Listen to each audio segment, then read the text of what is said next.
The scheming woman was shocked to discover her stepmother turned out to be her husband's ex-fiancée. She instantly lost her temper, accusing the woman of climbing into her father's bed for money. The father slapped her without hesitation. Little did she know, this was exactly what the woman wanted. On the day she married the scumbag, she caught him cheating with the daughter of the richest man, but instead of feeling guilty, the scumbag openly called off the marriage. The woman was furious and questioned him, asking what she had done wrong. The man finally dropped the act, saying her poor family background couldn't give him a good life, so he betrayed her for the rich heiress. The heiress mocked her too, saying she wasn't even worthy to carry her shoes. She even revealed that the woman's father had been framed, and was probably begging for help on his knees. Just then, the woman's mother called, telling her that her father had jumped to his death out of despair. The heiress proudly admitted, everything was her plan. So on the wedding day of the scumbag and the heiress, the woman came up with a brand new plan. Not long after, the richest man hosted a jewelry gala. He displayed a rare blood diamond, saying any woman who could prove it was real or fake would get a chance to dance with him. All the women were eager, but before the woman even arrived,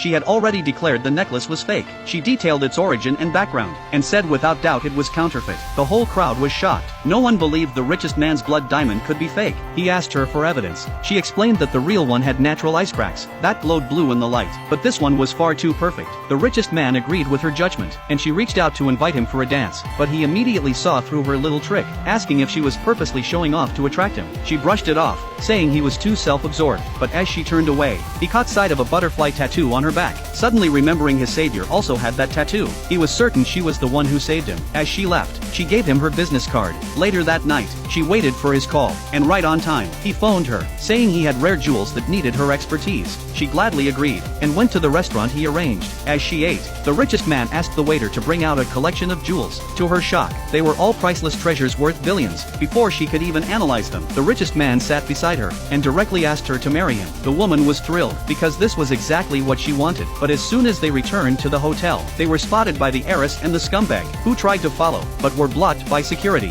When they heard the woman was now the richest man's wife, the heiress was stunned. The scumbag told her to calm down, so as not to anger her father. At home, she still couldn't help but ask her father who the woman was. The richest man firmly said she was her stepmother, and the wedding would be in 3 days. The daughter went crazy with rage, so she went home, and plotted with her husband, planning to buy a treasure at tomorrow's auction, and give it to her stepmother as a gift, to build a better relationship. But the next day, at the auction, she saw the woman was there too. Before she could humiliate her, the bidding began. A jade bracelet started at 20 million. The heiress kept bidding until it reached 100 million. Then the woman suddenly stopped bidding, letting the heiress win. The heiress was furious, thinking the woman had tricked her. On the eve of the wedding, she feared the family fortune would fall into her stepmother's hands, so she and the scumbag plotted to drug the woman during the wedding, so her reputation would be ruined, and her father would never marry her. Soon the wedding day arrived. The hall was filled with powerful family